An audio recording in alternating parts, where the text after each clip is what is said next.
بلکہ نامحرم پہ حملہ ہوا ہے. وہ شیطان کہ جس کو حرم میں تھوڑی ہونا چاہیے, جس کا اڈا نہ حرم کے قریب ہونا چاہیے نہ حرم کی سرزمین, بلکہ کسی اسلامی سرزمین پر. سرزمین خاک کی کوئی حیثیت نہیں ہوتی, خاک اس وقت قیمتی ہو جاتی ہے جس کا تعلق اسلام سے جڑ جاتا ہے. مثلا ہم فلسطین پہ اپنی جان قربان کر دیں گے, پوری امت اسلامیہ فلسطین کو بچائیں گے. کیوں؟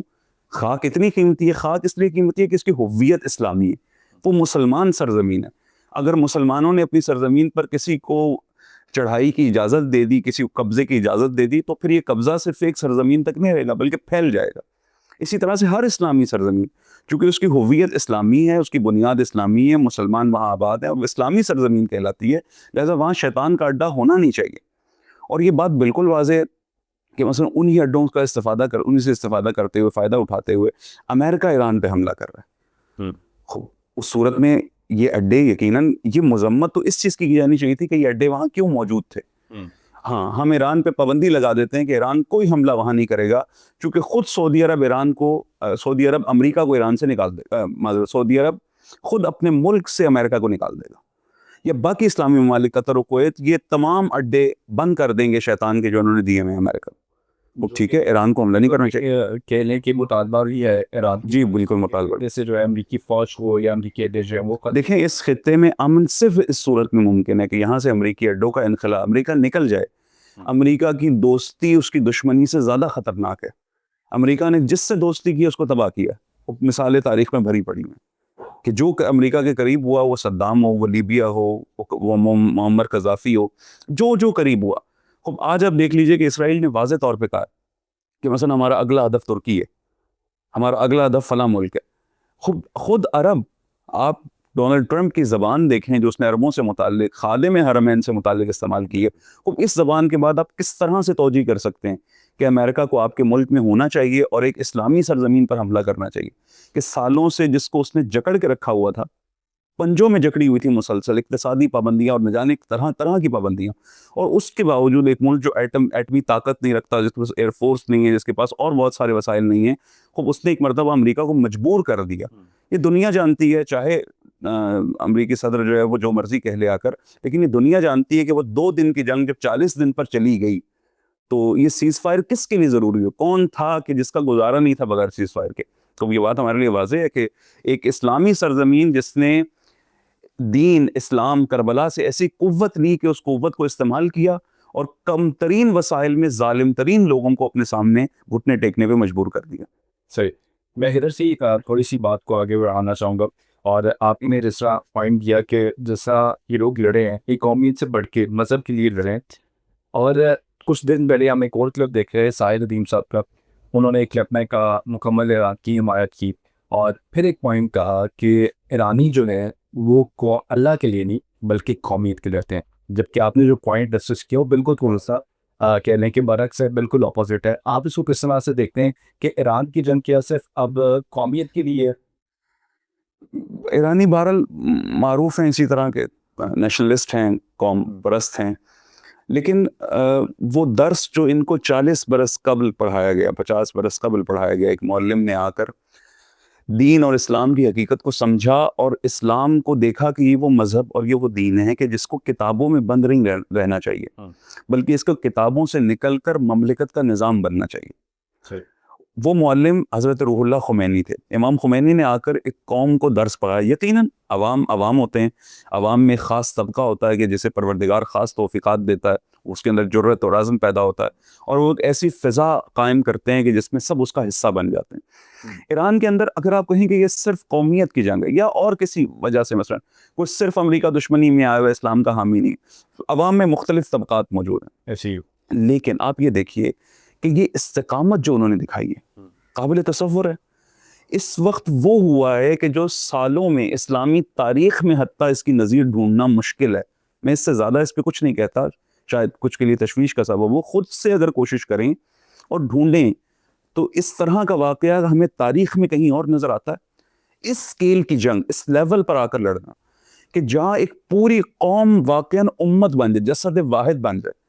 اگر یہ صرف قومیت پہ نکلے ہوتے تو اتنی استقامت نہ دکھا سکتے کہ مثلا ایک طرف بم گر رہا ہے, ہم دیکھ رہے ہیں، ویژولز دیکھ رہے ہیں، بم گر رہا ہے، اور دوسری طرف تمام لوگ کھڑے ہوئے ہیں، کسی کے اندر خوف نہیں ہے، حتیٰ ماں شیر خوار بچہ لے کر میدان میں کھڑی ہوئی، اور ایک مطالبہ کر رہے ہیں کہ ہم مرنے کو تیار ہیں، لیکن اس دفعہ کفر کو موقع نہیں دینا، ہم جان دینے کو تیار ہیں، لیکن اس دفعہ ظالموں کو موقع نہیں دینا کہ وہ ہم پہ دوبارہ حملہ کر سکیں۔ تو یہ عزم، یہ ارادہ اور اس قوت کے ساتھ لوگوں کا قربانیاں دینا اور قربانیاں دے کے میدان میں قائم رہنا، وہ اس بات کی علامت ہے کہ یقیناً یہ جرأت انہوں نے کسی خاص جگہ سے لی ہے۔ یہ جرأت انسان کو نصیب نہیں ہوتی جب تک اس کا تعلق خدا سے نہ جڑ جائے۔ صحیح۔ اور وہ رستہ کہ جس کے ذریعے سے انسان کا تعلق خدا سے جڑتا ہے اور یہ والی جرأت نصیب ہوتی ہے، وہ کربلا کے سوا کوئی اور رستہ نہیں ہے۔ یعنی آپ دیکھیے کہ اپنے کنبے کو لے کے کربلا چلے جانا اور جا کر اپنا سب کچھ قربان کر دینا، اس یقین کے ساتھ کہ میرا دین مجھ سے یہ تقاضا کرتا ہے کہ مجھے قربانی دینی ہے، خدا اس قربانی کے صدقے اسلام کو باقی رکھے گا۔ اسلام زندہ ہوتا ہے ہر کربلا کے بعد۔ وہ کربلا کا مطلب یہ ہے کہ وہ کربلا جو حسین ابن علی نے برپا کی تھی، اب کوئی آئے پیروکار بن کے آقا حسین کا، اور انہی اصولوں کے ساتھ جو آقا حسین نے قائم کیے، میدان میں دشمن کے سامنے کھڑا ہو جائے بغیر یہ دیکھے کہ میرے پاس کتنی تلواریں ہیں، کتنے نیزے ہیں، کتنے تیر ہیں، کتنے افراد ہیں، اللہ پہ بھروسہ اور میدان میں قیام کرے۔ یہ قیام، یہ مقاومت خوب یہ کربلا کے ذریعے سے حاصل ہوئی ہے۔ اگر کربلا کے ذریعے سے خدا کو نہ سمجھا جاتا، خدا کو بہت ساروں نے سمجھا ہے، کچھ لوگوں نے صرف اپنے کھانے اور پینے کے لیے خدا کو سمجھا ہے، یعنی ان کا خدا صرف انہیں کھانے پینے کے لیے دیتا ہے، کوئی مصیبت میں پھنس جائے تو خدا بھول جاتا ہے، یا بعض اوقات مصیبت شدید ہو جائے، کوئی سہارا نہ نظر آئے تو صرف اسی وقت پہ خدا یاد آتا ہے۔ لیکن حسین ابن علی کا خدا وہ ہے کہ جو جہاں حسین اکبر، اصغر اور اس طرح کی عظیم شخصیات، یہ فرزندان حسین ابن علی نہیں تھے فقط، بلکہ یہ وہ شخصیات تھیں جن کے اندر سیرت و کردار رسول اللہ عملی نظر آتا تھا۔ اور آپ نے جس طرح جناب علی اکبر علیہ السلام سے متعلق فرمایا کہ خلقن و خلقن و منطقن برسول، کہ ایک ایسی شخصیت، ایسی ذات کہ جس کے اندر جس کا چہرہ، جس کا کردار ہو بہو شبیہ رسول تھا۔ اور ان تمام کو لے کر امام کربلا پہنچ گئے۔ آقا صرف جوان نہیں بلکہ اپنی گھر کی خواتین کو لے کر، کہ ان اللہ شاء یراہ قتیلا، ان اللہ شاء یراہن سبایا، خدا چاہتا ہے کہ میرے اہل حرم کو اسیر دیکھے، خدا چاہتا ہے کہ مجھے قتل ہوا دیکھے، خدا چاہتا ہے، سے مطلب یہ کہ اس وقت دین خدا یہ تقاضا کرتا ہے۔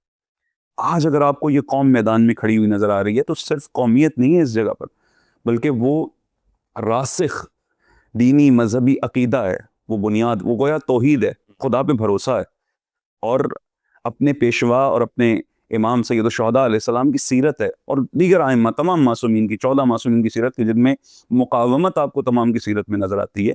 اب اس کے بعد ایک قوم اس قابل ہوئی ہے کہ دشمن کا مقابلہ کر سکے اور دشمن کو اس طرح سے گھٹنوں پہ لا سکے۔ صحیح۔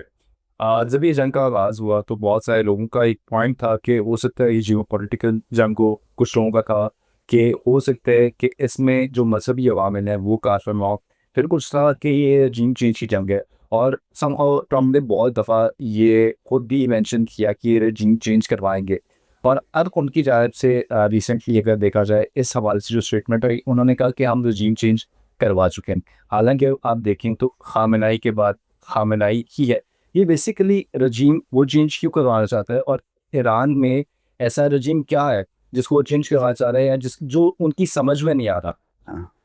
وہ بھی بہت خوبصورت سوال ہے، اور تمام مسلمانوں کے لیے سوچنے کے لیے بہت اہم نقطہ ہے کہ جس کو ہم شیطان اکبر سمجھتے ہیں، شیطان بزرگ سمجھتے ہیں، ویسے میرا خیال ہے مسلمانوں میں کوئی ایسا نہیں ہے جس کو یہ شک ہو کہ وہ شیطان ہے یا نہیں ہے۔ امام خمینی نے فرمایا تھا امریکہ شیطان اکبر ہے، خوب آج تمام مسلمان جانتے ہیں کہ وہ شیطان اکبر ہے۔ خوب اب بتائیے، شیطان جس کو اس قدر برا سمجھ رہا ہے کہ اسے ختم کرنے کے لیے گویا خود کش حملہ کر رہا ہے۔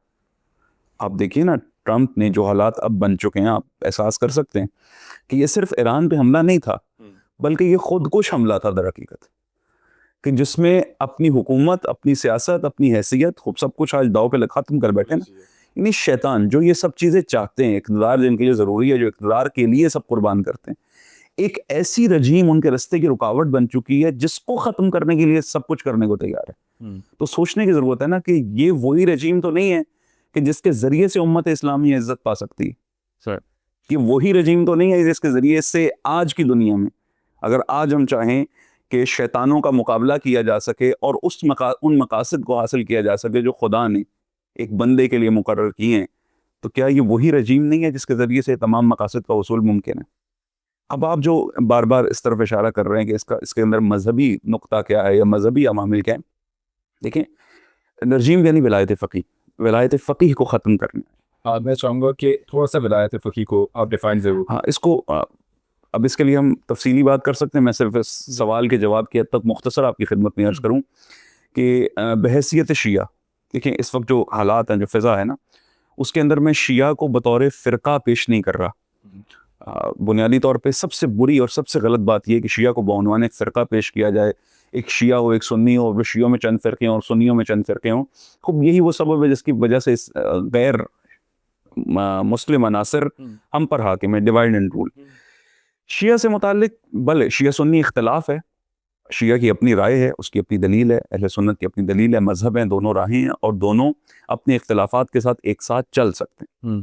شیعہ کے ہاں واضح طور پر حکومت سے متعلق یہ نظریہ موجود ہے جو قرآنی اور ایمانی نظریہ ہے، جس کے لیے ہم بے پناہ دلائل رکھتے ہیں کہ حاکم ہمیشہ خدا مقرر کرتا ہے.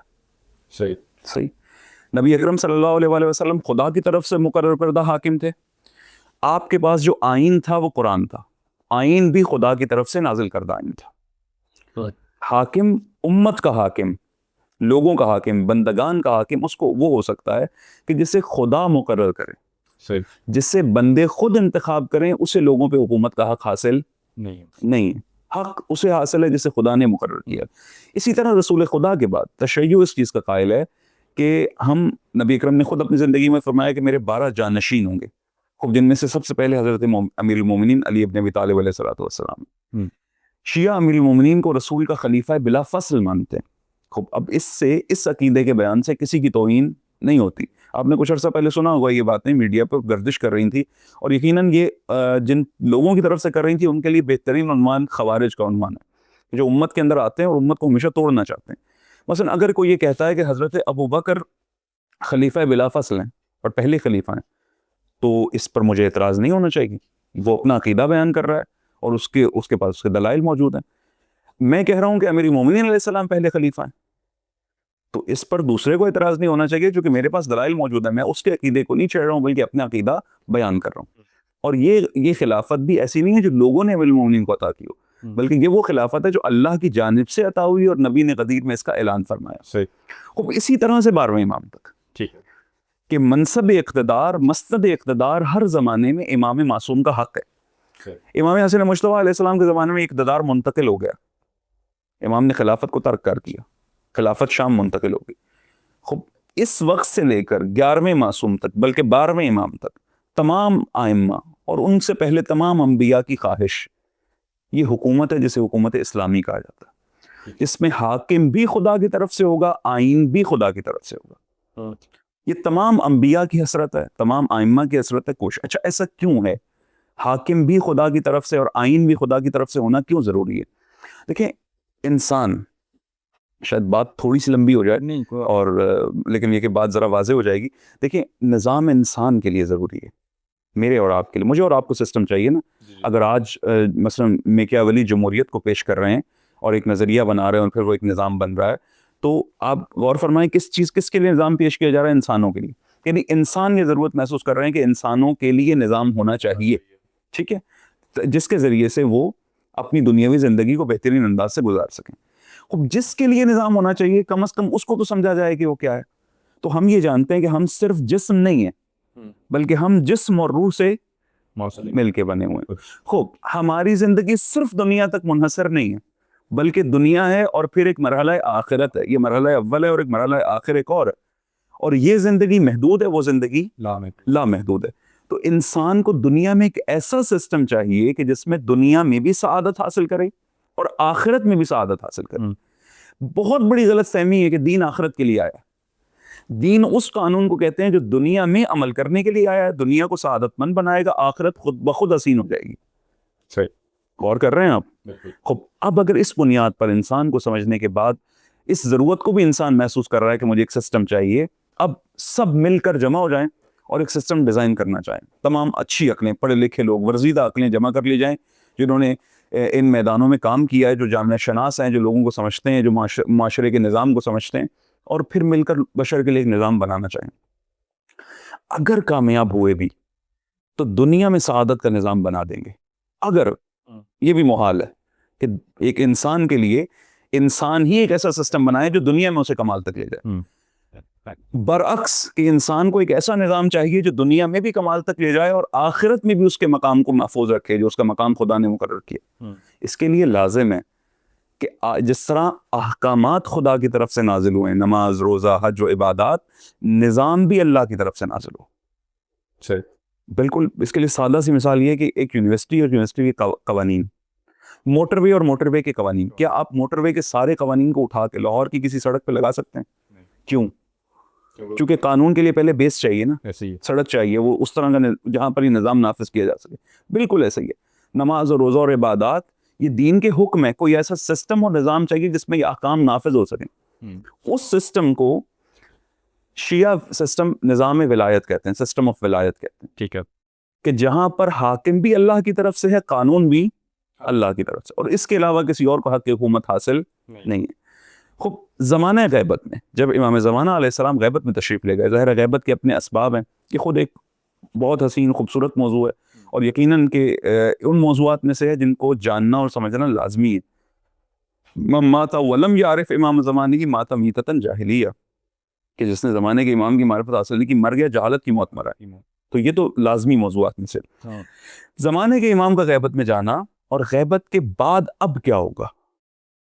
آیا اب دین کا نظام سسٹم معطل ہو جائے گا اس وقت تک جب تک امام ظہور نہیں کریں گے، یا نہیں دین کا نظام جاری رہے گا اور معطل نہیں ہوگا؟ اگر جاری رہے گا تو پھر کس ذریعے سے جاری رہے گا؟ میں ادھر سے تھوڑا اپنی رہنمائی کے لیے غیبت سے لے کے ظہور تک کے درمیان کا جو ہے وہ معاملہ کس طرح جاری رہے گا؟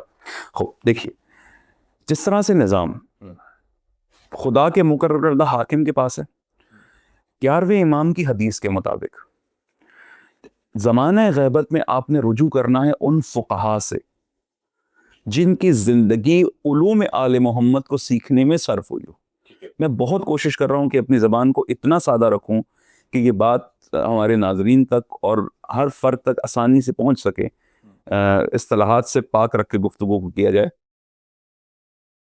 اس زمانے میں وہ فقیہ، وہ عالم کہ جس نے پوری زندگی صرف کی، اور پوری زندگی سے مراد واقعاً پوری زندگی۔ آج ہم جن کو مجتہد یا فقیہ کہتے ہیں، خب جب وہ مدرسے میں جاتے ہیں کتاب اٹھاتے ہیں تو چہرے پہ داڑھی نہیں ہوتی، اور جب ایک مقام پر پہنچتے ہیں تو کمر جھک چکی ہوتی ہے، اور مسلسل یہ پوری زندگی وقت ضائع کیے بغیر، گویا بعض اساتید کے بقول کہ انسان سوئی لے کر اگر کنواں کھودے تو ایک عام انسان کا اجتہاد و فقاہت تک اس مرحلے تک پہنچنا وہ بالکل اسی طرح سے کہ سوئی سے کنواں کھودا گیا۔ اتنی دقت، اتنی زحمت کی گئی ہے حقیقت تک پہنچنے کے لیے، اور نتیجہ ایک فتویٰ حاصل ہوا ہے۔ تو زمانہ غیبت میں ہمیں رجوع کرنا ہے فقہا کی طرف، ٹھیک ہے، لیکن سب فقہا کی طرف نہیں۔ فقہا میں سے وہ من کان من الفقہا کہ جو اپنے نفس کی حفاظت کرنے والے ہوں، جن کا علم بکاؤ نہ ہو، چونکہ زمانہ غیبت کی ایک بڑی مصیبت علماء سو ہیں، علم کے پہاڑ ہیں لیکن درباری ہیں، علم کے پہاڑ ہیں لیکن ان پہاڑوں کا کوئی فائدہ نہیں ہے، وہ علم نافع نہیں ہے بلکہ علم غیر نافع ہے۔ خوب اس جگہ پر وہ علماء جو کہ دین کی خاطر دین سے صرف لے کے کھانے والے نہیں ہیں بلکہ دین پہ اپنا کچھ قربان کرنے والے ہیں، شیطان کے مقابلے میں ڈٹ جانے والے ہیں، دنیا پہ گرے ہوئے نہیں ہیں۔ خوب ان فقہا میں سے یہ شخصیات جن کے اندر یہ صفات موجود ہیں، عوام کو ان کی اتباع کرنی ہے۔ ولایت فقیہ یعنی ایک ایسا فقیہ، ہمارے پاس آپشنز ہے، پروردگار نے ہمارے رستہ بند نہیں کیا ہوا، چاہے اللہ کو ولی بنا لیں چاہے غیر اللہ کو ولی بنا لیں، چاہے جسے اللہ نے مقرر کیا اسے مان لیں چاہے غیر، جس کو مانیں گے خدا وہ رستہ بھی دے دے گا، رستے کا امام بھی دے دے گا۔ صراط مستقیم پہ چلیں گے ام المومنین علی جیسے امام مل جائیں گے، خوب کسی اور رستے پہ چلیں گے آپ کو شیطان جیسا امام مل جائے گا، اس کی رہنمائی میں آگے بڑھتے رہیں۔ بس زمانہ غیبت کے اندر ایک ایسا نظام جو لوگوں کو دین کے قریب رکھے اور دین برپا رہے، قائم رہے، ایک ایسی حکومت، اس کو ولایت فقیہ کہیں گے۔ ولایت فقیہ کی ضرورت اس لیے ہے کہ زمانہ غیبت کے اندر لوگوں کو اس قابل رکھنا، اس قابل بنا کر رکھنا کہ وہ اپنے زمانے کے امام کا استقبال کر سکیں، اور لوگوں کو، آنے والی نسلوں کو، دیکھیے اگر حضرت موسیٰ علیہ السلام چند دن کے لیے خدا سے ملاقات، 30 دن اور 40 دن کے لیے خدا سے ملاقات کے لیے چلے جائیں اور پیچھے اپنا وارث چھوڑ کے بھی جائیں حضرت ہارون جیسا، تب بھی امت ایک سامری، ایک جادوگر، اس کا بنایا ہوا بچڑا اور بچڑے کے بولنے میں مبتلا ہو کے نبی کی اتنی محنت کو بول جاتی۔ تو زمانے کا امام کہ جن کی غیبت 1200 سال طولانی ہو چکی ہے، کتنے سامری، کتنے حملہ ور آئے ہوں گے اس وقت میں 40 دن ہی کا حساب اگر ہم کر لیں جو قوم کو ادھر ادھر لے گئے ہوں گے. ایک ایسا نظام کہ جو لوگوں کو مربوط رکھے, یکجا رکھے.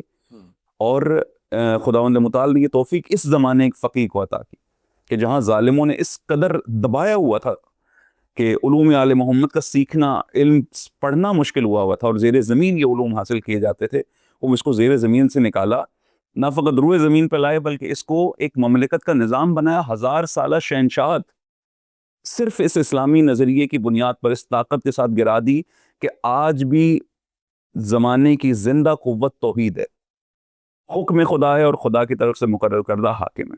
بس زمانہ غیبت میں حکومت اسلامی کی شیعی تفسیر کا نام ولایت فقیہ صحیح. اور اختیار ہے. آپ چاہے تو فقیہ کو ولی مان لیں, چاہے کسی غیر فقیہ کے پیچھے چلیں, کوئی مسئلہ نہیں ہے. یہ ولایت دیکھیں, ایک وقت میں انقلاب جب آیا تھا تو انقلاب شیعہ اور سنی دونوں کا تھا. سنیوں کے کان میں آگے کا شیعوں کا ہے, شیعوں کو آگے کا ایرانیوں کا ہے. ایرانیوں کو کہا نہیں, یہ انقلاب ہی تمہاری بدبختی کا ذمہ دار ہے. جتنی سینکشنز پابندیاں ساری تم پر, انقلاب ختم کر دو, امریکہ سے دوستی کرو, چند مطالبات مان لو, جھک جاؤ, قبول کر لو, نتیجتاً کامیاب ہو جاؤ گے. امام خمینی فرماتے تھے کہ امریکہ اس دن سے ڈرو گے جس دن تم امریکہ کے دوست ہو جاؤ, یعنی شیطان کے دوست ہو جاؤ. شیطان کی دوستی زیادہ خطرناک ہے. یہ نظام, یہ سسٹم کیوں دشمن اتنی زحمت کر رہا ہے اسے مٹانے کے لیے, اسے دبانے کے لیے؟ اس لیے کہ یہ وہی نظام ہے جو آج لوگوں کو اور حق و حقیقت کے ساتھ مربوط رکھ سکتا ہے, ایک. اور دوسرا, سب نے اپنی آنکھوں سے دیکھ لیا کہ تمام اسلامی ممالک اپنے تمام تر مال و دولت و پیسے کے ساتھ, اسلحے کے ساتھ, قوت کے ساتھ کس پوزیشن پہ کھڑے ہوئے ہیں. اور ایک ملک کہ جس کے پاس ولایت فقیہ ہے, جو ایک فقیہ کی حکومت میں, ایک عادل حکومت. اب ہم یہ بھی نہیں کہتے کہ یہ معصوم کی حکومت جیسی ہے, نہ, بلکہ امام معصوم کی حکومت کی خوشبو پائی جاتی ہے اس حکومت میں. وہ ولایت فقیہ ولایت امام زمانہ کے مقابلے میں نہیں ہے, بلکہ ولایت امام زمانہ کے سائے میں ہے. ایک صرف ایک خوشبو موجود ہے اس کے اندر. ایک فقیہ جسے ہم بالکل سادہ کر کے کہیں تو امام زمانہ کا سچا سپاہی, گویا اگر کوئی امام زمانہ کا سچا سپاہی بن جائے اور وہ اپنی مملکت سے ظلم کو مٹا کے حکومت قائم کرے, وسائل نہ ہوں, تب بھی خدا اس حکومت کو اتنی عزت عطا فرماتا ہے کہ وہ پورے عالم کفر کو جھکانے میں کامیاب ہو جاتی ہے. تو بیسیکلی اگر ہم اس کو ان شارٹ کریں اور اس کو بالکل کنکلوڈ کریں اس ٹاپک کو, تو جو امریکہ ہے وہ ولایت فقیہی نظام کو جو ہے وہاں سے ختم کرنا چاہتا ہے, حالانکہ وہ اپنے کس ارادے میں یا اس اپنے جو مطالبہ تھا اس میں کامیاب نہیں ہوا. اب وہ جو ذکر ہے, دیکھیے, اس میں سب سے پہلی بات یہ ہے کہ ہم پاکستانی ہیں اور پاکستان ہمارا ملک ہے, اس پہ ہمیں فخر ہے. یہ خود پاکستانی ہونا, یہ شناخت رکھنا, چونکہ پاکستان ظاہر ہے وہ واحد سرزمین ہے جو اسلام کے لیے حاصل کی گئی. اب پاکستانیوں کا بحیثیت پاکستانی ایرانیوں کی حمایت کرنا, اگر کوئی اور حمایت کرے یا نہ کرے, پاکستانیوں کا بحیثیت پاکستانی ایران کی حمایت کرنا اس لیے ضروری ہو جاتا ہے کہ ہمارا ایک ایمانی اور اسلامی رشتہ ہے. پاکستان ہمارا ہے, ایران ایرانیوں کا ہے. ہمیں پاکستان سے محبت ہے, ہمیں پاکستانیوں سے محبت ہے. خوب, ایران کا قالین بھی ایرانیوں کا ہے, ایران کا پستہ بھی ایرانیوں کا ہے, ایران کا ڈرائی فروٹس بھی ایرانیوں کا ہے, سب کچھ ایرانیوں کا ہے. ہم وہ یہاں لے بھی آئے تو ہم کہتے ہیں ایرانی. لیکن جب ہم انقلاب کی بات کرتے ہیں, انقلاب سے محبت کی بات کرتے ہیں, تو یہ انقلاب چونکہ اپنی ہویت میں اسلامی ہے, یہ اسلامی انقلاب ہے جو اسلامی اصولوں کی بنیاد پر آیا. ہم بات کر چکے ہیں اس مسئلے پہ کہ ہم کیوں کہہ رہے ہیں کہ اسلامی انقلاب ہے. اگر یہ بات کسی کو سمجھ نہیں آ رہی تو وہ دیکھ لیجئے کہ آج کفر کے مقابلے میں کون کھڑا ہے, یا کفر کس کے مقابلے میں جمع ہو کر آ گیا ہے. آپ جنگ احزاب والے منظر کو دیکھ سکتے ہیں, کب تمام احزاب اسلام مخالف جمع ہو کے وہ مدینہ پہ حملہ کرنے آ جاتی ہیں, کہ جب مدینہ گویا قلعہ اسلام بن جاتا ہے اور نبی گرامی اسلام وہاں سے حکومت اسلامی کا آغاز کر رہے ہوتے ہیں. یہ وہ وقت ہوتا ہے کہ جہاں پر دشمن اس بات کا احساس کرتا ہے کہ اگر آج ہم اکٹھے نہ ہوئے تو پھر ایک ایسا قلعہ بننے جا رہا ہے جس کے بعد ہمارا اکٹھا ہونا ناممکن ہو جائے گا, بلکہ اب ہمارا اقتدار باقی نہیں رہے گا.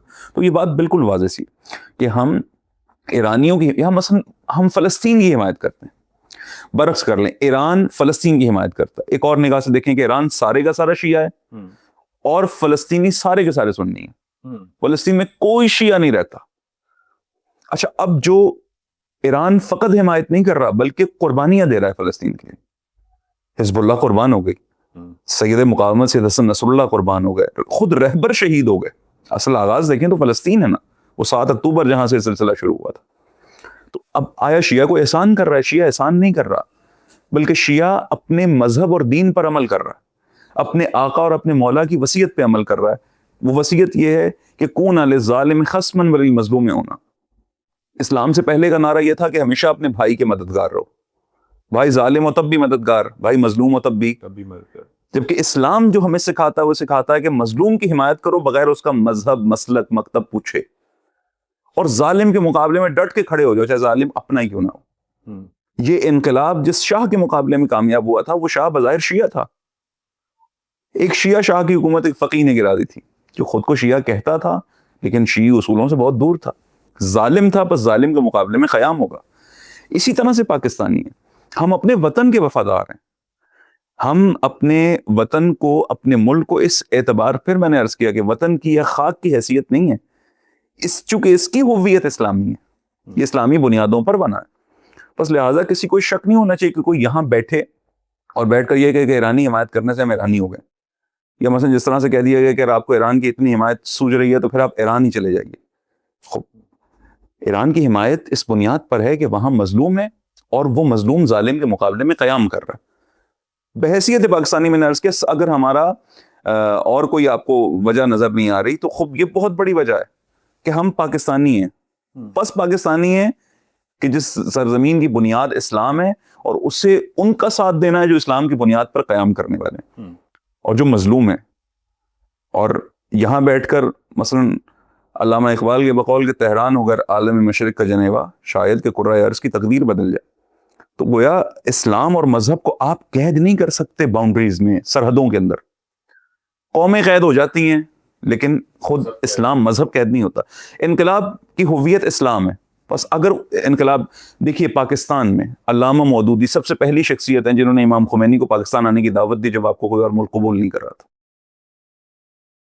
ایک سنی ہوتے ہوئے شیعہ کو دعوت دی نہیں، ایک مسلمان ہوتے ہوئے ایک مسلمان کو دعوت دی، اور یہ جانتے ہوئے کہ ایک تنہا بوڑھا فقیہ کس طرح ظلم کے مقابلے میں کھڑا ہوا. تو یہ اسلام کا تقاضا ہے کہ ہم مظلوم کا ساتھ دیں، اور جو مظلوم ہے، وہ ایران مظلوم ہے، وہ لبنان مظلوم ہے، وہ فلسطین مظلوم ہے، مظلوم کے ساتھ کھڑے، اور جو جرت دکھائے دشمن کے مقابلے میں بولنے کی اس کا ساتھ دیا جائے، اس کی حمایت. پاکستانی ملت الحمدللہ ہر اعتبار سے سرخرو ہے کہ ہم نے بقول ایک صاحب کے کہ ہم نے اپنے خرچے پہ ایران کی حمایت کی ہے، ایران سے پیسے لے کے ایران کی حمایت. کتنی خوبصورت بات ہے. اس پوائنٹ پہ اگر آپ پاکستان کی بیک چینل ڈپلومیسی دیکھیں، ثالثی دیکھیں، تو پاکستان کی جو ایفرٹس ہیں اس کی تو تعریف کرنی پڑے. جی یہ بھی 100% یقین جان، یہ بھی بات بالکل درست ہے آپ کی کہ واقعاً پاکستان نے جو اس وقت کردار ادا کیا اپنا حکومتی سطح پر، جس طرح سے ثالثی کا کردار ادا کیا اور جس طرح سے جنگ بندی کے اندر اپنا کردار ادا کیا، واقعاً یہ قابل تحسین ہے. اور پاکستان کا یہی کردار بنتا ہے، یہی کردار جچتا ہے کہ پاکستان اپنے آپ کو ایک تو واضح کرے کہ ہم کہاں کھڑے ہوئے ہیں، اور جس طرح سے آج پوری دنیا شاباش کہہ رہی ہے، ایرانی قوم کی بھی شکر گزار ہے، حکومت کی بھی شکر گزار ہے کہ ایسے ماحول میں کہ جہاں پر کچھ کا کچھ ہو سکتا تھا، خوب پاکستانی قیادت نے جی پاکستانی اس قدر ذمہ داری کا ثبوت دیا، اور اس ماحول کو جو ہے وہ اس بری سطح تک جانے کے لیے ہماری دعا ہے کہ یہ ثالثی کامیاب ہو، اور یہ مسئلہ جو ہے جس طرح سے ایرانی مطالبات ہیں ان کو منظور کر لیا جائے، اور یہ جنگ بہرحال کسی حد تک تھمے. البتہ یہ بھی واضح رہے کہ جنگ دو ممالک کی نہیں ہے. جنہیں یہ شک تھا ان کا شک دور ہو چکا ہے کہ دو ملک نہیں لڑ رہے ہیں. ایران کا مسئلہ ہی کوئی نہیں. اگر آپ اس رجیم کو ایران سے نکال دیں، امریکہ خود قبول کر لے گا ایران کو. یہی رجیم، یہی افراد امریکہ کی چند باتیں کمپرومائز کر لیں کچھ چیزوں پر تو مسئلہ حل ہو جائے گا. جو چیز کمپرومائز نہیں کرنے دے رہی نا وہ اسلامی اصول ہیں. رہبر کیوں فلسطین سے دستبردار نہیں ہو رہے؟ چھوڑیں نا فلسطین کو، اپنا ملک حل کریں، مسئلہ حل کریں. پابندیوں میں بیٹھے ہوئے کیسے چھوڑ دیں؟ اگر فلسطین کو چھوڑنا ہے گویا اسلام کو چھوڑنا ہے، دین کو چھوڑنا ہے. کوئی دین اور ایمان کو ترک کرتا ہے؟ کوئی نہیں کرتا. ایک حقیقی مومن، سچا مومن نہیں کرتا. بس یہ اصل جنگ تو اسلام و کفر کی جنگ ہے. یہ جنگ اس طرح سے ختم نہیں ہوگی بلکہ یہ جنگ منتہی ہوگی ظہور حضرت حجت پہ کہ جب ہر ظلم، ہر ظالم پرچم سرنگو ہوگا اور ہر حق کا پرچم سر بلند ہوگا. لیکن بہرحال یہ جو اس وقت کوششیں ہیں، اس ڈسکشن کو اس سائڈ پہ لے کے آنا چاہ رہا تھا. آپ نے اس پوائنٹ کو خود ریز کیا. جو فی الوقت موجودہ حالات چل رہے ہیں، جو ہر طرف ٹینشن چل رہی ہیں، پھر ایک جنگ ہونا، پھر کہہ لیں کہ سپریم لیڈر کی جو ہے شہادت ہونا، یہ سارے معاملات کو دیکھتے ہوئے کہا جاتا ہے کہ ظہور امام مہدی جو ہے وہ قریب ہے اور علامات پوری ہو رہی ہیں. تو آپ اس بارے میں کیا کہتے ہیں، اور ظہور کے قریب ہونے کی یا ظہور کی چھوٹی بڑی نشانیاں کیا ہیں؟ خوب، ظہور امام علیہ السلام کی نشانیوں سے متعلق اگر ہم بات کریں تو دو طرح کی ہمیں نشانیاں ملتی ہیں. ایک حتمی نشانی ہے امام کے ظہور کی، ایک غیر حتمی علامات ہیں امام کے ظہور کی. مثلا چند خروج ہیں جنہیں حتمی علامات میں سے کہا گیا ہے. نفس زکیہ کا قتل ہے، سفیانی کا خروج ہے، دجال کا خروج ہے، یا مثلا خراسانی لشکر کا خروج ہے. اور کچھ مثلا دنیا کا ظلم سے بھر جانا، وہ بھی ایک علامت ہے کہ دنیا ظلم سے بھر جائے گی اور امام آئیں گے اور جس طرح دنیا ظلم سے بھری ہوئی اس طرح اس کو عدل سے پر کر دیں گے. لیکن اس نشانیوں والے ٹاپک پہ ہم ایک تفصیل سے اور بھی بات کی جا سکتی ہے، لیکن یہاں نقطہ میں مختصر کروں تو سمجھنے والا یہ ہے کہ کیا ظہور امام چند علامتیں اور نشانیاں پوری ہونے پر موقوف ہے، یا یہ کہ نہیں، بلکہ اصل وجہ غیبت کی بھی کچھ اور ہے اور ظہور کی بھی کچھ اور ہے. دیکھیں، اگر ہم صرف نشانیوں کے انتظار میں رہیں گے کہ نشانیاں پوری ہو جائیں اور ظہور ہو جائے گا، تو سوچنے والی بات ہے کہ خدا جس نے امام کو ہدایت کے لیے بنایا، وہ خدا امام کو غیبت میں رکھ دیتا ہے اس لیے کہ چند نشانیاں پوری ہو جائیں تاکہ امام ظہور فرمائیں. راز یہ ہے کہ ایک رشتہ ہے جو امام اور امت کا رشتہ ہے. اگر یہ رشتہ قائم ہو جائے تو پھر وہ مقاصد حاصل ہوتے ہیں جہاں خدا بشر کو پہنچانا چاہتا ہے. امام اور امت کا ایک رشتہ ہے، امام اور امت کا ایک تعلق ہے، اور وہ تعلق یہ ہے کہ امت کو امام چاہیے، امام کو امت چاہیے. قوم اور امت میں کیا فرق ہے؟ قوم چند افراد ایک جگہ مل کے رہ رہے ہیں، قوم ہے قیام سے. یہی قوم جب امت بنتی ہے تو کیا فرق ہو جاتا ہے؟ اس کا ایک ہدف، اس امت کا ایک ہدف ہوتا ہے، ایک مقصد، ایک گول ہوتا ہے، اس تک پہنچنے کی ایک راہ ہوتی ہے. ہدف خدا، پہنچنے کا راستہ وہ صراط، جسے قرآن نے صراط مستقیم کہا ہے. امام جسے جو امام متقین ہے، امام مسلمین ہے، ایک ایسا امام، ایک ایسا رہبر جو اس راہ پر رہنما ہے، اس کا رہبر ہے، امام ہے، پیشوا ہے. ہدف ایک ہے، مقصد ایک ہے، راہ ایک ہے، اور عزم اور ارادے کے ساتھ ایک گروہ اس پر سفر کر رہا ہے، جس میں تعاون ہے، جس کے اندر یہ افراد تو کئی سارے نظر آ رہے ہیں لیکن جسد واحد بن چکے ہیں. جسم کے کسی حصے کو درد ہو رہا ہے، پورا جسم تڑپ رہا ہے. عیناً یہی حالت ہزاروں افراد کی، لاکھوں افراد کی. یہ امت کی شکل ہے، یہ امام اور امت کا ربط ہے، یہ امام و امت کا رشتہ ہے. جب امام کو غیبت میں جانا پڑے، اس کا مطلب ہے امام بعد میں غیبت میں گیا ہے، امت پہلے غیبت میں چلی گئی ہے. آپ میری بات کو سمجھ رہے ہیں؟ سمجھنے کی کوشش کر رہا ہوں. ہاں، امام امت جب غیبت میں چلی جائے، یعنی امت میدان میں نہ رہے. آپ نے دیکھا پہلے امام آئے، امت نے کتنا ساتھ دیا، یہ کتنا، وجوہات مختلف ہیں لیکن کتنا ساتھ دے سکے. تعین کے امام عسکری علیہ السلام، جن کا خود لقب عسکری ہے، یعنی جنہیں ایک چھاونی میں رکھا گیا، معسکر میں رکھا گیا اور امام کا لقب عسکری قرار پایا تاکہ آپ کی حرکات کو، آپ تمام ائمہ کی سیرت میں آپ کو کربلا نظر آتی ہے. گرچہ یہ بھی ایک تفصیل طلب موضوع ہے کہ کیسے نظر آتی، چونکہ تمام ائمہ کی روح ایک ہے. یہ منصب امامت تقاضا کرتا ہے کبھی ظلم کو قبول نہیں کرنا، کسی ظالم کے سامنے نہیں جھکنا. امام حسن عسکری علیہ السلام کے زمانے میں ہم دیکھا امامت مہجور تھی. وہ مسند اقتدار جو امام کا حق تھا وہ کسی اور کے پاس تھی، لہٰذا 12ویں امام غیبت میں چلے گئے. امام کو کس چیز کا انتظار ہے؟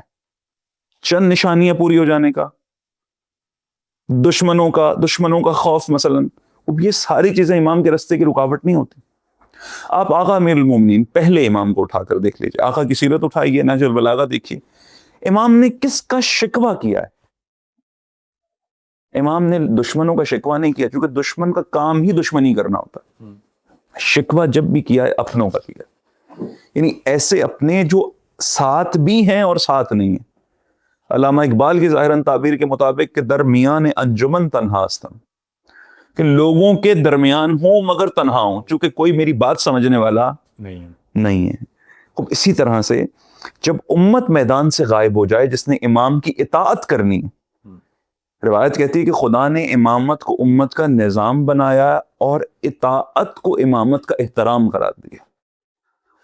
اگر امامت کا احترام کرنے والے نہ رہیں جو اطاعت کریں امام کی، تو امام غیبت میں چلا جاتا ہے، اور پھر وہ غیبت اتنی طولانی ہو جاتی ہے. یعنی گویا امت کا میدان میں حاضر نہ ہونا یہ سبب ہے امام کی غیبت کا، اور غیبت میں تاخیر کا، ظہور میں تاخیر کا، اور غیبت کے طولانی ہو جانے کا. امام کب ظہور فرمائیں گے؟ جب یہ امت لوٹ کے واپس امت بنے گی، اور پھر اپنے امام کی پکار پہ لبیک کہتی ہوئی آ جائے گی. نہ سردی کا بہانہ کرے گی، نہ گرمی کا بہانہ کرے گی. اچھا، اب آپ دیکھیے موجودہ حالات میں ہم نے دیکھا کہ اب کوئی مقابلہ اور مقایسہ نہیں ہے. یہ بھی بات واضح رہے کہ میں مقایسہ نہیں کر رہا ہوں کہ کوئی توہین سمجھے کہ مثلا میں کہہ رہا ہوں کہ علی خامنائی اور امام زمانہ، کوئی مقابلہ نہیں کر رہا ہوں.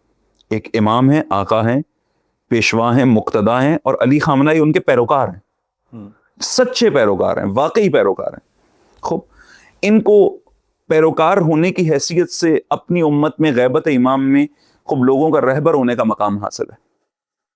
یہ رہبر جو خود امام معصوم کا گویا خادم ہے اور دین و مذہب کا خدمت گزار ہے، سچا پیروکار ہے، خوب یہ دنیا سے چلا جاتا ہے. اب بہترین بہانہ ہے قوم کے لیے کہ جب آئمہ جیسے رہبر موجود تھے تو قومیں جمع نہیں ہو رہی، لوگ جمع نہیں ہو رہے، امت نہیں بن رہی. یہاں پر تو غیر معصوم رہبر ہے، وہ چلا گیا، امت بھی میدان چھوڑ کے چلی جائے. ہم جنگ احد کو مثال لے سکتے ہیں کہ یہاں بھی لوگ بعض اوقات غلط سمجھ لیتے ہیں کہ مقایسہ ہو رہا ہے. نہیں، مقایسہ نہیں ہو رہا ہے. کوئی کر سکتا ہے نبی اکرم کا مقابلہ کرے نبی کے کسی امتی سے؟ خوب یقیناً آج جو امت میدان میں استقامت دکھا رہی ہے یہ رسول خدا کی سچی پیروکار امت ہے کہ جنہوں نے اپنا رہبر کھو دیا مگر اس کے باوجود میدان میں ڈٹ کے کھڑے رہے. یہ بہت بڑا پیغام ہے کہ آقا امام زمانہ ہم وہ نہیں ہیں کہ جو ذرا سی مشکل پہ گھر چلے جائیں، بلکہ ہم وہ ہیں جو دشمن کی بمباری میں ڈٹ کے میدان میں کھڑے ہوئے ہیں. یہ اعلان کر رہے ہیں کہ آقا آپ تشریف لائیں، ہم آپ کے ظہور کے لیے تیار ہیں. ہم چونکہ آقا نے آ کر یہی تو کرنا ہے، ہر ظالم پرچم سر نگون کرنا ہے، حق کے پرچم کو سر بلند کرنا ہے.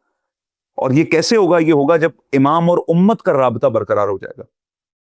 آج یہ امت کی حالت، امت کا بیدار ہونا، لوگوں کا بیدار ہونا اور بیدار ہو کے دشمن کے مقابلے میں کھڑا ہو جانا.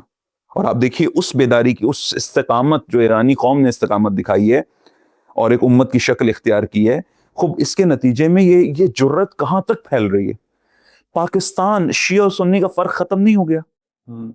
یقین جان لیجیے یہ بہار کا، ویسے بھی بہار ہی کی فضا ہے، لیکن یہ بہار کا موسم ہے واقعا کہ جہاں دلوں سے ریب، دلوں سے میل، دلوں سے شک قذورت دور ہو گئی اور اسلامی بنیاد پہ شیعہ سنی اکٹھے ہوتے ہوئے نظر آ رہے. خوب یہ ایک فضا ہے کہ امت نے امت بن کے ایک سفر کرنا ہے ظہور امام کے لیے، اور نتیجتاً جو امام زمانہ آئیں گے تو وہ تمام مقاصد کے جن کا وعدہ قرآن مجید نے رسول خدا سے کر رکھا، ایک ایسی عالمی حکومت کہ جس میں حق کا پرچم سر بلند ہو، یہ وہ نائب رسول خدا ہیں کہ جو آئیں گے اور ان کے وجود بابرکت کے ذریعے سے پروردگار ایک عالمی نظام حکومت قائم کرے گا. میں ادھر سے موضوع کو تھوڑا سا بڑھاتا چلوں، اور اس موضوع کو کرنے کی وجہ کیا تھی. میرا ایک دوست، اس نے جب یہ سارے معاملات ہو رہے تھے اور بہت ساری ڈسکشن ہو رہی تھی کہ ظہور امام مہدی جو ہے وہ قریب ہے یا اس کی علامات میں سے یہ ہے، تو وہ مجھے پوچھنا چاہ رہا تھا کہ یہ ہیں کون؟ ٹھیک ہے، یہ آئیں گے تو ہمیں کیا کرنا ہے، یعنی ہماری تیاری کیا ہونی چاہیے؟ جب وہ آئیں گے تو ہم ان کو پہچانیں گے کس طرح سے، اور ان کے آنے سے پہلے جو ہے ہماری کیا تیاری ہونی چاہیے؟ کیا وہ آئیں گے تو قیام کریں گے، اس کے بعد کی زندگی کیسی ہوگی؟ تو میں چاہ رہا تھا کہ کچھ اس طرح کے سوالات صرف اس کے ذہن میں نہیں ہوں گے، میرے اپنے ذہن میں ہوں گے، دیکھنے والوں کے ذہن میں ہوں گے، کیونکہ ایک صرف ہم نے پرسنالٹی سمجھی ہے، ظہور ہوگا، دنیا میں امن ہوگا، لیکن ہماری ایک انڈیویجول کے طور پہ کیا تیاری ہونی چاہیے؟ ہم پہچانیں گے کس طرح سے؟ ظہور جب ہوگا تو کیا ندا بلند ہوگی؟ میں چاہ رہا ہوں کہ اس طرف جو ہے وہ کچھ بتائیں آپ. خوب، اب یہ خود ایک سوال کے جواب کا موضوع نہیں ہے تفصیلی، آپ نے بہت سارے سوالات جو ہے وہ ایک سوال میں جمع کر دیے.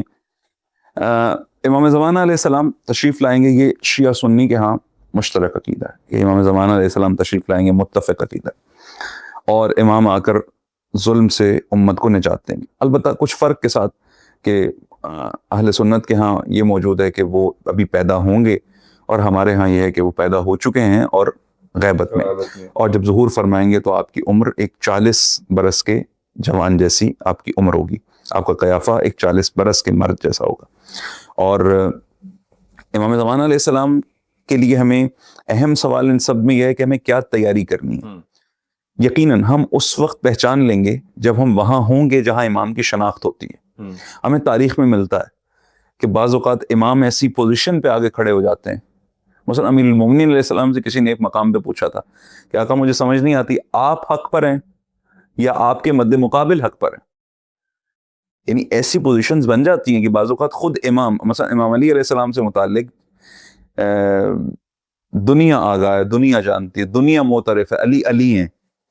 خوب اس کے باوجود ایک شخص جو علی کو دیکھ رہا ہے وہ آقا سے پوچھ رہا تھا مجھے نہیں سمجھ میں آ رہی آپ حق پر ہیں یا آپ کا مد مقابل حق پر ہے. گویا ایک ایسا میدان ہے جہاں اگر آپ آ جائیں تو اس کے بعد آپ امام کی شناخت کر سکتے ہیں. امام کیوں آئیں گے؟ امام آئیں گے دین نافذ کرنے کے لیے. امام کا منصب، نبی کا کام، رسول کا کام خدا سے دین لینا اور لے کے لوگوں تک پہنچا دینا. امام کا کام اسی دین کو نافذ کرنا. اور نافذ کن پہ کرنا ہے؟ عام لوگوں پر. خب کیا ان کی مرضی کے خلاف یہ کام کرنا؟ نہیں، مرضی کے خلاف نہیں کرنا، چونکہ خدا نے رشد اور غی کو واضح کر دیا اور انسان نے خود آگے بڑھ کے حق اور حقیقت کو قبول کرنا ہے. رستے کا انتخاب انسان نے کرنا. وہ چاہے تو امام کو مانے، چاہے تو امام کو نہ مانے. ہمیں خود کو ایسا بنانا ہے. دیکھیے ایک شخص جو آج دین پر عمل کرنے کو تیار ہے، دین کے حکم، خدا کے حکم کی رعایت کرتا ہے، خدا کے حکم کو حکم سمجھتا ہے، خوب نزیتاً امام زمانہ کا منتظر ہے کہ امام آئیں گے اور دین نافذ کرنا چاہیں گے تو اس کے لیے دین کو قبول کرنا کوئی بڑا مسئلہ نہیں ہوگا.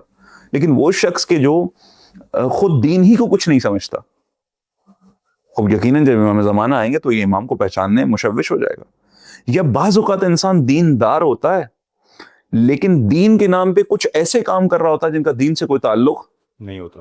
مثلا یہودی رسول خدا کے منتظر ہیں اور انتظار ہو رہا ہے، نبی تشریف لا رہے ہیں اور سب نبی کو قبول نہیں کر رہے ہیں.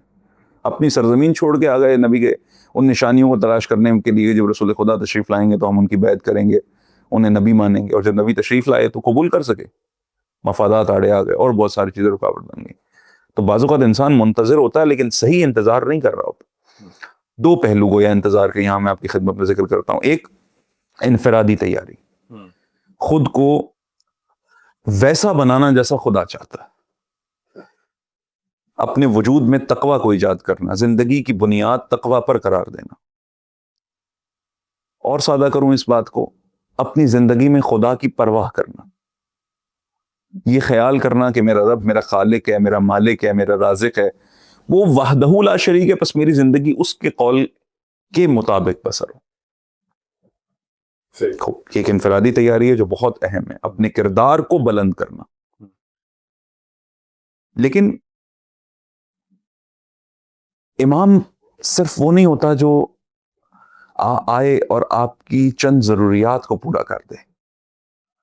مثلا انفرادی اعتبار سے آپ متقی ہو گئے، ٹھیک ہو گیا. اب امام کون ہے؟ امام وہ ہے جن کے ذریعے سے حاجتیں پوری ہو جائیں گی. امام وہ ہے جن کے ذریعے سے دعا کریں گے، دعا قبول ہو جائے گی. امام کے ذریعے سے امام کا واسطہ دیں گے خدا کی بارگاہ میں، وہ امام باب الحوائج ہیں. یا اس سے بڑھ کر مثلا امام ایک عالم ہے اور امام سے بڑا کوئی عالم نہیں ہے، پس امام کے ہم شاگرد ہو جائیں گے اور مسئلہ حل ہو جائے گا. آپ امام کو سب کچھ مان لیجئے لیکن اگر امام کو امام نہیں مانیں گے مسئلہ حل نہیں ہوگا. ایک مانوی تیاری آپ نے کر لی. اب امام زمانہ آ کیوں رہے ہیں؟ امام زمانہ تشریف لا رہے ہیں حق کا پرچم بلند کرنے کے لیے اور تمام باطل اقتدار اور حکومتوں کو نابود کرنے کے لیے. گویا ایک عالمی سیاسی نظام قائم کرنے کے لیے کہ جو الہی نظام ہے، الہی حکومت ہے. اب یہ جب ہم سیاسی کہتے ہیں تو فوراً ہمارے ذہن کھٹک جاتے ہیں کہ سیاست کو ہم کوئی اچھی چیز نہیں سمجھتے اور امام کو اتنا اچھا سمجھتے ہیں کہ امام سے اچھا کسی اور کو نہیں سمجھتے. تو امام سیاست کریں گے مثلا. یہاں سیاست کے معنی کو سمجھنے کی ضرورت ہے. سیاست امور مسلمین کی تدبیر کو کہتے ہیں. پھر وہی بات جو ہم پہلے کر چکے ہیں کہ ایسی تدبیر کہ جس کے نتیجے میں معاشرہ، لوگ دنیا میں بھی سعادت مند ہوں، آخرت میں بھی سعادت مند ہوں. یہ تدبیر، اس تدبیر کو سیاست کہتے ہیں. یعنی امور مسلمین کو منظم کرنا. امام نے آ کر یہی کام کرنے. خوب اب جو دوسرے کر رہے ہیں انہوں نے اپنی شیطنت کا نام پیارا سا سیاست رکھ دیا. نتیجتاً شیطنت میں کا نام سیاست رکھا، سیاست ہو گئی بدنام. لہٰذا امام کے ظہور کی تیاری جو ہم نے کرنی ہے وہ ایک عالمی نظام کی تیاری کرنی ہے. یعنی ایسا نہیں ہوگا کہ ایک شخص جو ہے وہ اپنے آپ کو متقی بنا کے گھر میں بیٹھ جائے گا مصلی پر امام کا انتظار میں کرے. یہی پوچھنا چاہ رہا ہوں کہ جس طرح آپ نے اس چیز کو ڈسکس کیا کہ ایک فرد ہے اس کی دو طرح کی تیاری ہے. ایک تو یہ مذہبی تیاری ہوگی یا جی. دینی تیاری ہوگی کہ وہ متقی بن جائے.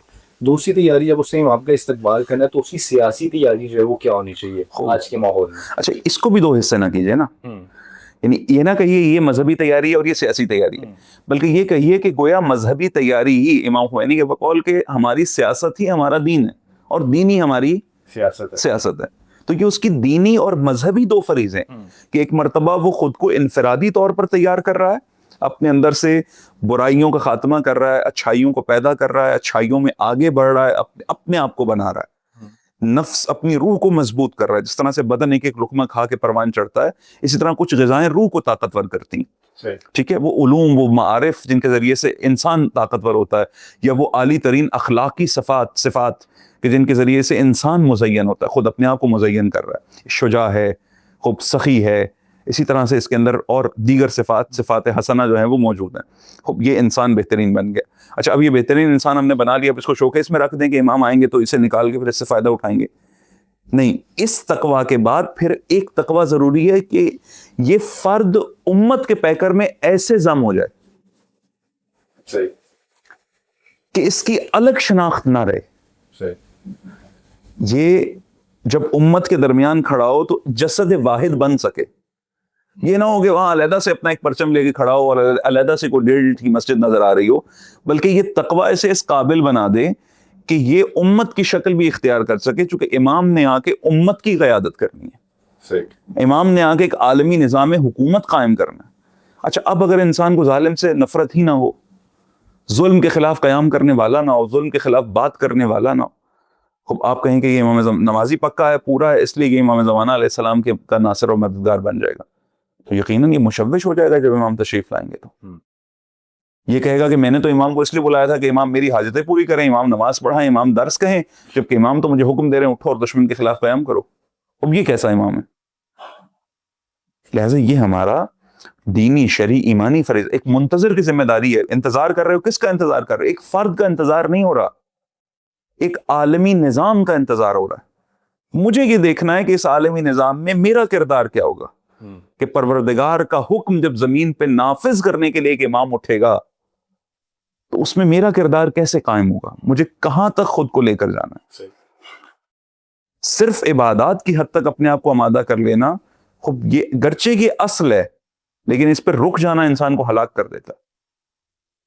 عبادات میں آپ اتنے عالی ہوں کہ آپ اس مقام بصیرت تک جا پہنچے، ایسی عبادت ہو جس کے بعد خدا آپ کو ایسی نگاہ عطا کرے کہ آپ بابصیرت ہو، آپ رہبر شناس ہو، آپ دشمن شناس ہو. آپ دیکھیے موجودہ قیادت نے، خود علی خامنائی یا اس رجیم نے خوبصورت کام کیا کیا، اپنے رہبر کو پہچانا. ایک رہبر کو پہچانا لوگوں نے، دوسرا رہبر نے دشمن گم نہیں ہونے دیا امت کے ہاتھوں. اگر کوئی ذرا سا ایران کے اندر کے سسٹم کو سمجھتا ہے تو وہ یہ جان سکتا ہے کہ رہبر کے ارد گرد کتنے سارے لوگ موجود تھے کہ جو دشمن بن سکتے تھے، لیکن ان کو دشمن نہیں بنایا، مخالف کو مخالف رہنے دیا، اور اصلی دشمن سے لوگوں کا ناتا ٹوٹنے نہیں دیا، اصلی دشمن کو ہمیشہ زندہ رکھا سامنے. لہٰذا آج دشمن اس اصلی دشمن کے مقابلے میں، امت آج اس اصلی دشمن کے مقابلے میں قیام کیے ہوئے، تو بہت بڑی بات ہے. قرآن مجید نے ظاہراً 1500 آیات صرف دشمن شناسی پر ہیں قرآن مجید میں، جس میں پروردگار یہ بتاتا ہے مثلا ان الشیطان لکم عدو فاتخذوہ عدوا، شیطان تمہارا دشمن ہے. کیا اتنا کہہ دینا کافی نہیں تھا؟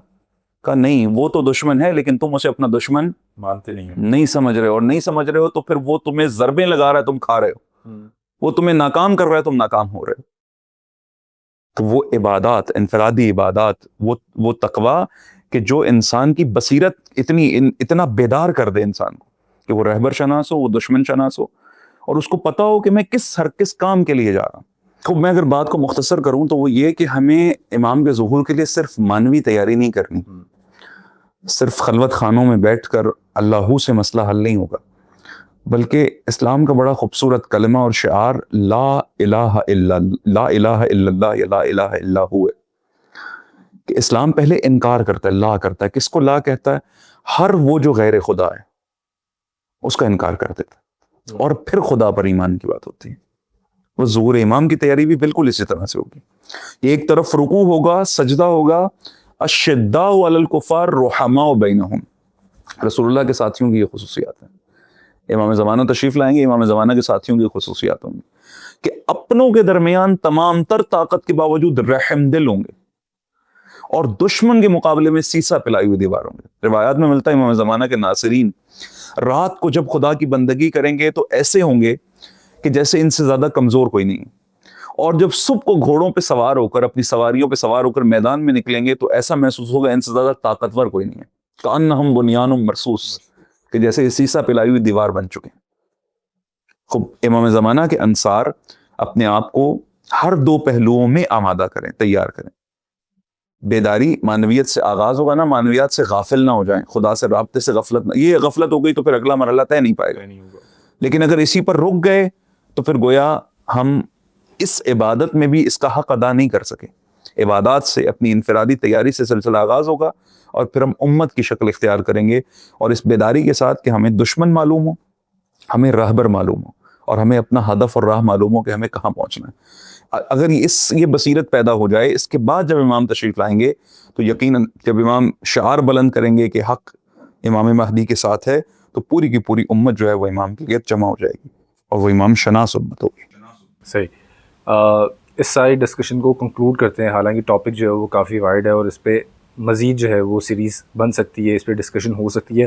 میں چاہوں گا جو موجودہ حالات چل رہے ہیں فی الوقت جو ہے امت یکجا ہے، لیکن پھر بھی کہیں نہ کہیں آپ دیکھتے ہیں کچھ نہ کچھ کمزوری کا سبب ہے. یہ تمام معاملات کو دیکھتے ہوئے کیا پیغام دینا چاہیں گے آپ؟ اب دیکھیے، خداوند متعال نے ہمیں بہترین موقع عطا فرمایا. پروردگار احد ہے، اور پروردگار اس زمین پر ہم سب کو یکجا دیکھنا چاہتا ہے، ایک ساتھ دیکھنا چاہتا ہے. امت اسلامیہ ایک جسد واحد کی طرح سے. یقیناً دشمن اس راہ میں بہت بڑی رکاوٹ ہے. اگر ہم اپنے اصلی دشمن کو پہچان لیں اور اصلی رہبر کی شناخت حاصل کر لیں، نتیجتاً امت یکجا رہ سکتی ہے. آپ نے دیکھ لیا کہ آج امت کا اکٹھا ہو جانا ظلم، کفر اور باطل کی نابودی کا سبب ہے. آپ نے متکبر ترین دشمن کو گھٹنوں پہ بیٹھا دیکھ لیا ہے، صرف تنہا امت کی وحدت کی وجہ سے. وہ تمام عناصر کہ جو امت کی وحدت کو توڑتے ہیں، ان عناصر کی شناخت کے بعد ان کا انکار کرنا، یہ تمام عناصر، وہ افکار ہوں، وہ شخصیات ہوں، نظریات ہوں، وہ یہ تمام کے تمام وہی ہیں کہ جن پہ عنوان خوارج کا عنوان جچتا ہے، کہ جو امت کے وجود کو ہمیشہ نقصان پہنچاتے ہیں. اگر امت کا وجود خطرے میں آ جائے گا تو یقیناً پھر ظالم حکومت کرے گا اور امام غیبت میں چلا جائے گا. لیکن اگر امت کا وجود باقی رہے گا تو یہ امت 313 ہو تب بھی کامیاب رہے گی. یہ میدان بدر میں بھی کامیاب ہوگی، یہ میدان احد میں بھی جیت جائے گی، یہ دیگر بڑے بڑے میدانوں میں کامیاب ہوگی. حتیٰ یہاں تک کہ اگر یہ امت ہو اور اپنے امام کی شناخت پیدا کر لے اور اپنے دشمن کی شناخت پیدا کر لے، تو ایک طرف 72 ہوں گے، دوسری طرف ہزاروں ہوں گے. وہ ہزاروں مر جائیں گے لیکن 72 ہمیشہ زندہ رہیں گے، اور ایسے زندہ رہیں گے کہ بعد میں آنے والے چلتے پھرتے مردہ ان 72 کی سیرت کو دیکھتے ہوئے اپنے آپ کو زندگی عطا کریں گے. تو بس ہمارے لیے ہمارے ائمہ، ہمارے معصومین کی سیرت، رسول اللہ کی سیرت، اہل بیت کی سیرت، اصحاب نبی کی سیرت، اس بات کا ہم سے تقاضا کرتی ہے کہ ہم اپنے اصلی ہیروز کی شناخت کو پیدا کریں. ہمارا اصلی ہیرو کون ہے؟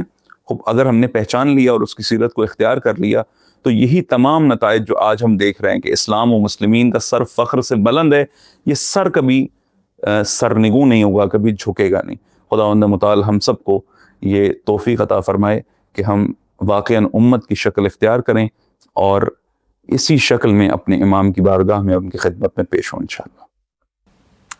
بہت شکریہ آپ کا، آپ نے بہت وقت دیا، اور فردر بھی جو ہے اس موضوع پہ ڈسکشن کا سلسلہ جاری رہے گا انشاءاللہ، اور آپ سے بھی پھر ملاقات ہوگی. اگلے ایپیسوڈ تک کے لیے مجھے اجازت دیں. اللہ حافظ.